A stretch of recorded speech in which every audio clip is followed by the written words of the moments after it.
Allora, la cooperativa nostra è formata da 380 produttori di latte. Raccogliamo latte in 5 province del Veneto, lavoriamo latte in 5 stabilimenti.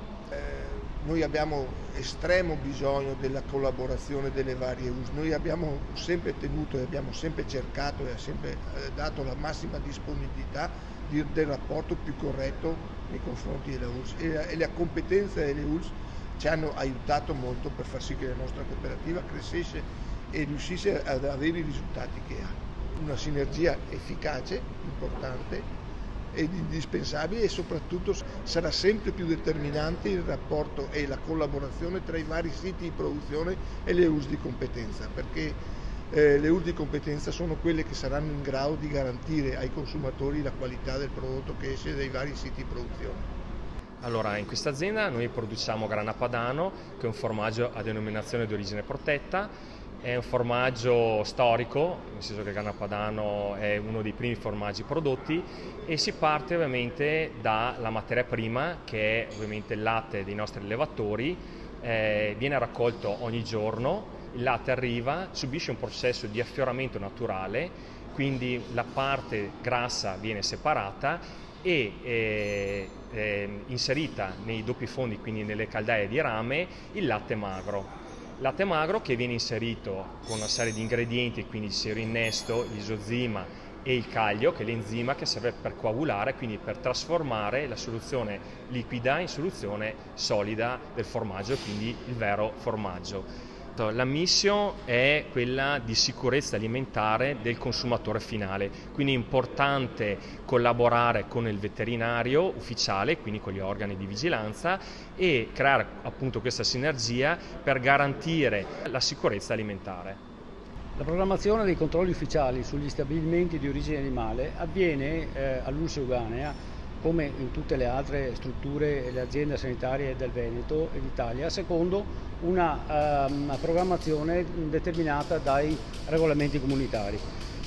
Questo stabilimento è uno stabilimento riconosciuto, quindi ha un numero di riconoscimento che vale in tutta Europa, e quindi lavora secondo standard comunitari.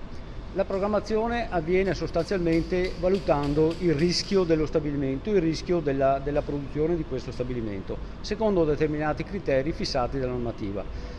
In questo caso abbiamo un prodotto cosiddetto ready to eat, cioè pronto al consumo. Sono prodotti che vengono consumati senza nessun altro tipo di lavorazione o manipolazione o preparazione tipo cottura, nemmeno da parte del consumatore. Quindi sono prodotti che vengono consumati direttamente tal quale, ed è chiaramente un alimento a maggior rischio rispetto a un alimento che deve essere cotto prima di essere mangiato. La programmazione porta a un punteggio, e quindi questo punteggio poi, con un sistema automatico previsto dalla normativa, stabilisce quante visite ispettive il veterinario ufficiale stabilito dal servizio deve effettuare nel corso dell'anno. Quindi stabilisce quante volte veniamo, cosa veniamo a vedere. Abbiamo una programmazione delle ispezioni presso questi impianti.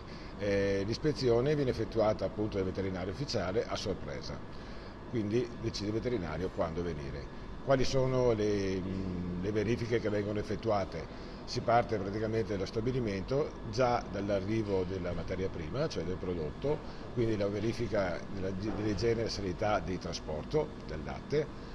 Poi si passa all'interno dello stabilimento e la verifica viene effettuata su tutti gli aspetti dello stabilimento, dall'igiene del personale, dall'igiene delle attrezzature e del processo produttivo. Tutte queste verifiche vengono poi anche segnate e registrate con degli appositi registri, delle checklist, in modo che tutto venga poi archiviato e a disposizione sia nostra che dell'autorità sanitaria competente e del direttore. Altre verifiche che vengono effettuate possono essere fatti dei prelievi o sulla materia prima, cioè sul latte, oppure anche sul prodotto finito, sui formaggi o sui prodotti derivati. Queste verifiche sono fatte sia dal punto di vista chimico che dal punto di vista microbiologico.